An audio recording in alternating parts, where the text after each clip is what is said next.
So 291 highway, 4 lanes, didn't used to always be 4 lanes, and there was not a turn lane in the middle of the highway, in the median. It was just 2 lanes. It was also once called 71 bypass. This railroad trestle that you see in the background also used to have 2 additional supports underneath it. Those had to be removed in order to widen this highway.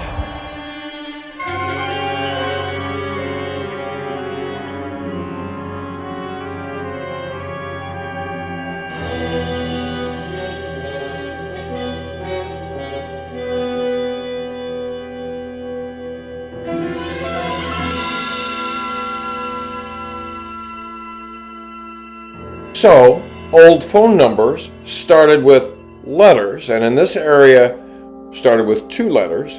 Now, when I was growing up, my phone number started with ST, which stood for Sterling. But I had a friend who lived on the other side of Liberty, and his phone number started with TH, which stood for Thornton.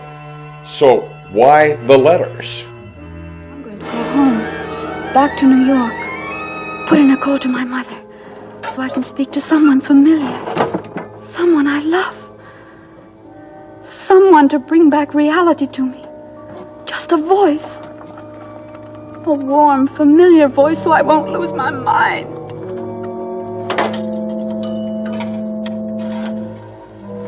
Is this Trafalgar 41098? Yes, it is.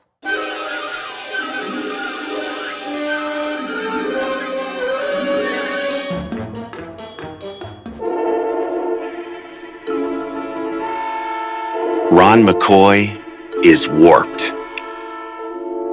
That's time warped? Where's my mother? Where's Mrs. Adams? She's still in the hospital. A nervous breakdown. Nervous breakdown? But there's nothing the matter with my mother. What do you mean a nervous breakdown? Well, it's all taken place since the death of her daughter.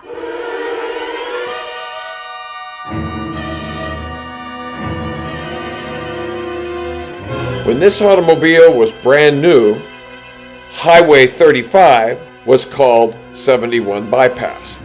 Prior to that, it was called Route 35. Now, it was Route 35 from 1926 to 1939, at which time it became 71 Bypass. And 71 Bypass existed until 1972, when it became Highway 291. The route was renumbered in the mid-1960s when I-29 was opened. It originally crossed the Missouri River about 2 miles north of where it does now, until 1949 when the Missouri River was rerouted. The county line stayed constant, however, leaving some of Jackson County north of the river. It was aligned on what is now the Western Frontage Road in Southern Liberty, Southview Drive, until the mid-1970s when a 4-lane Route 291 was built. Yes, in Liberty, Missouri, 291 Highway provides a route between our city and Independence, not to mention other destinations, but at one time it was much narrower than it is now. It now has 4 lanes, plus a nice wide turning lane in the middle. Didn't used to have that, and it didn't used to have the 4 lanes. Route 291 was designated as Route 35 from 1926 to 1939, and then US 71 Bypass until 1972. From 1922 to 1926, Route 35 took the western route between Harrisonville and Kansas City, while Route 1 followed present Route 291. US 71 replaced that part of Route 1 in 1926, but followed what had been Route 35, and so Route 35 was moved east to replace the piece of Route 1, bypassed by US 71. The railroad trestle that you see just behind my left shoulder, just to your right, used to have 2 additional concrete supports beneath it.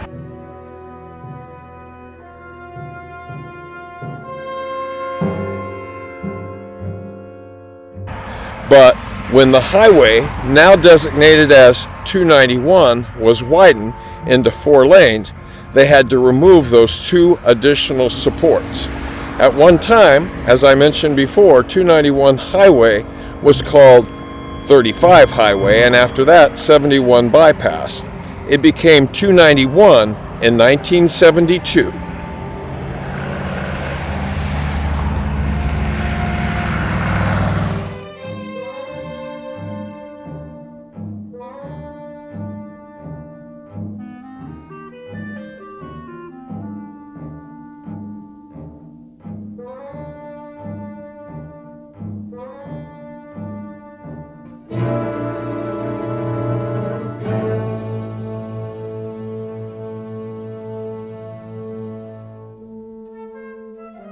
Along present-day 291 Highway, there are a pair of continuous truss bridges. They are parallel. They're called the South Liberty Bend bridges. So what impact did all of these events in history, from this highway starting out as 35 Highway, becoming 71 Bypass, and then the 4-lane 291 Highway, what impact did all of these changes have on this bridge? Although the bridges cross over the Missouri River, they do not cross the county line. When the Missouri River was rerouted in 1949, it cut across the northern part of Jackson County, Missouri. This left part of the county north of the river, which is known as River Bend. Diversion of the whole river into the $3 million Liberty Bend cutoff will eliminate 7 miles of hairpin curves. This will speed the river's flow enough to lower flood crests by over a foot at nearby Kansas City. The final plug is blown.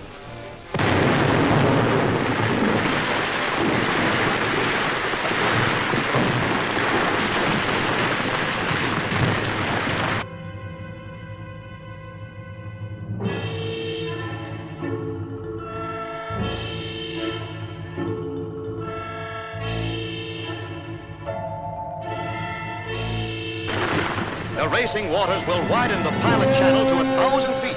Another link in the master plan to harness the mighty Missouri. The original Liberty Bend Bridge was located about 2 miles to the north, which then crossed over into Clay County, Missouri. The first Liberty Bend Bridge was a cantilever truss bridge built over the Missouri River. It opened to traffic in 1927 and carried traffic over the Missouri River and a pair of railroad tracks. In the late 1940s, a plan was developed to relocate the Liberty Bend Bridge. Because of this, part of 71 Bypass in the area was to be demolished, and a new bridge was to be built to replace it.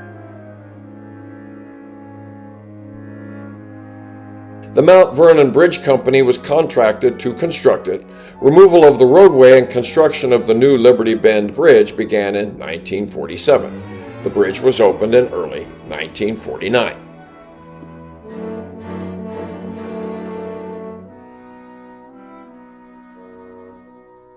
In its first couple of months of operation, the new bridge carried traffic over dry land. This was done to save money, as it would cost less to build the bridge before the Liberty Bend was rerouted. On April 16, 1949, the final blast of the project resulted in the pouring of water underneath the bridge, at which point the water began rushing under the new bridge. When it was built, it was only 10 feet wide and 15 feet deep, though this was later widened by erosion, reducing the amount of labor involved.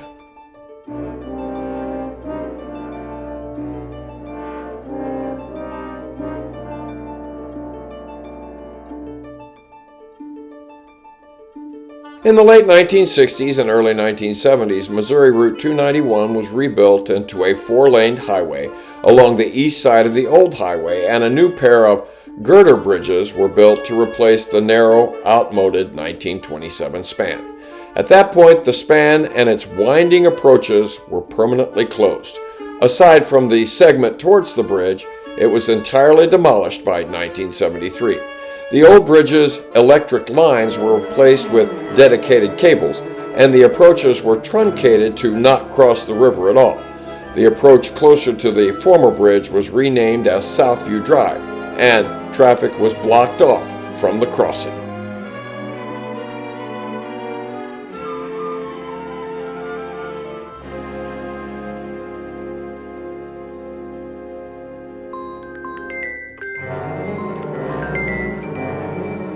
Hello, the inimitable Ron McCoy here. So, my phone number begins with an 816. At one time, though, phone numbers didn't start with an area code such as that. They started with prefixes such as ST or Sterling 1 or TH Thornton 1. Why don't they start with those prefixes anymore? Our telephone system used to use telephone exchanges, and a telephone exchange name or central office name was a distinguishing and memorable name assigned to a central office. It identified the switching system to which a telephone was connected and facilitated the connection of telephone calls between switching systems in different localities. While small towns and rural areas might each be served by a single exchange, large cities were served by multiple switching systems. And this was the era of rotary dial phones. And of course, they were landline phones usually mounted on the wall, and old phone numbers started with letters, which goes back to mid-20th century and before. The era of telephone exchanges, everyone had an assigned telephone exchange, people in the same area, and all phone numbers started with either 2 or 3 letters, and eventually 2 letters became the standardized form. And phone exchanges could only handle around 10,000 customers. Those letters above the numbers on a phone, that's a vestige of this era where the phone exchange was indicated by the first 2 letters of the name of the phone exchange. In this area, Sterling, Thornton, there were others.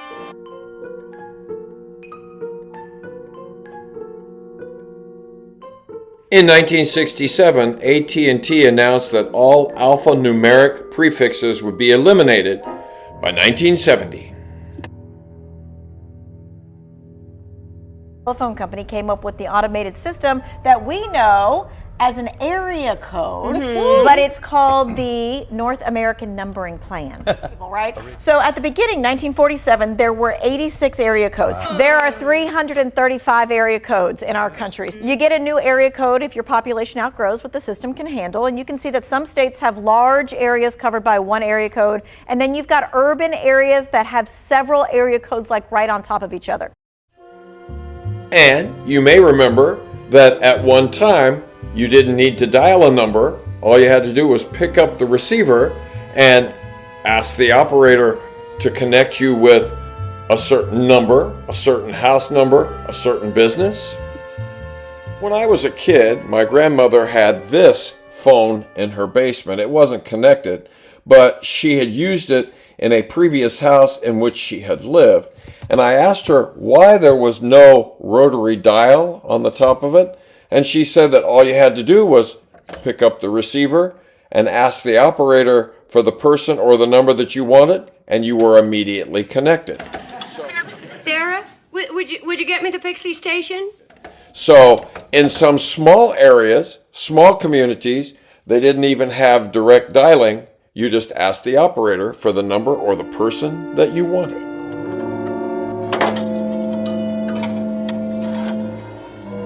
Is this Trafalgar 4109A?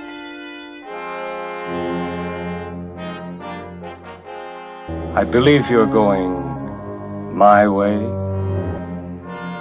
We now return your old highway and old telephones to you until the next episode of Ron McCoy is time warped.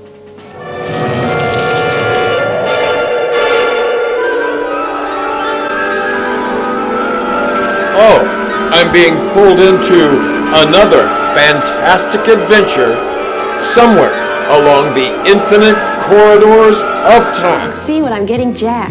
You mean I can get all these things with S&H green stamps? Housewares, clocks, radios, board stuff, linens. So this lady claims that she can buy all of these things using something called S&H green stamps? What are those? Here's to S&H green stamps. And here's to the stores that give them. S&H green stamps. They make your money do